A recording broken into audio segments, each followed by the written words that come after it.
Salutations à la famille madridista, bienvenue sur la chaîne d'information et n'oublie pas d'abonner et activer la cloche pour ne pas rater aucune actualité du plus grand club du monde. Le Real Madrid débute cette édition 2023 à 2024 de la Ligue des Champions par une victoire arrachée dans le temps additionnel à domicile face à l'Union Berlin, 1-0.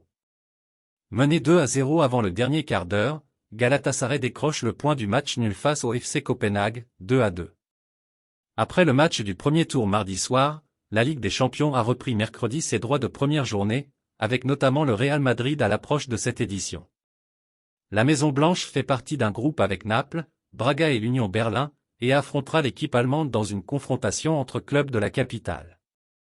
Vinicius Junior étant toujours blessé, Carlo Ancelotti a déployé un duo offensif composé de Rodrigo Joselu et Jude Bellingham, 5, le meilleur buteur du club en championnat.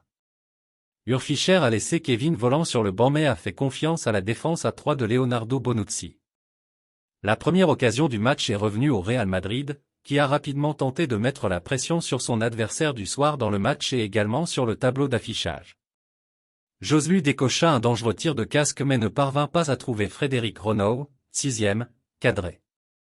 Le manque de précision madrilène se remarquait également sur la tentative lointaine d'Aurélien Tchouaméni, habitué à être plus adroit dans l'exercice et envoyant le ballon bien au-dessus des buts adverses, 27e.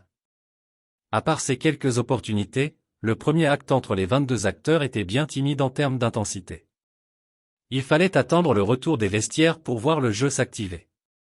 Car oui, après la pause, les hommes du mystère montraient de bien meilleures intentions offensives dans la moitié de terrain adverse, notamment grâce à Rodrigo, remuant dans le cœur du jeu et sollicitant le gardien danois à plusieurs reprises, touchant même le poteau sur un double occasion, 51e.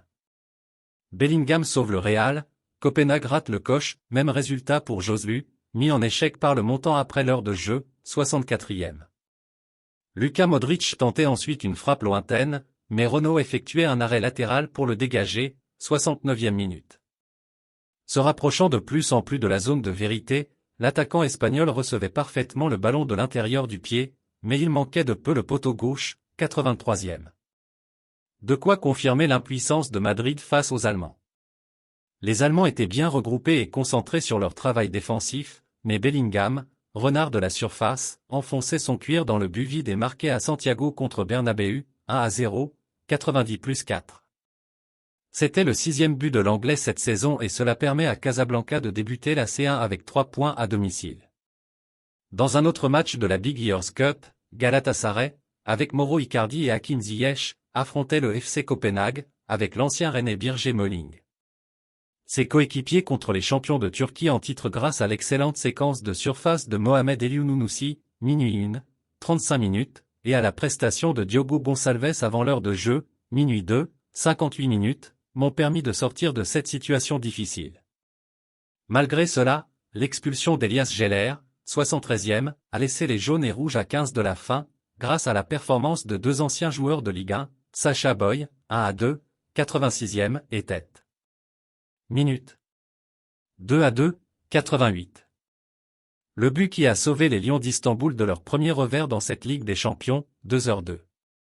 Merci d'avoir regardé la vidéo. Au revoir les passionnés du Real Madrid.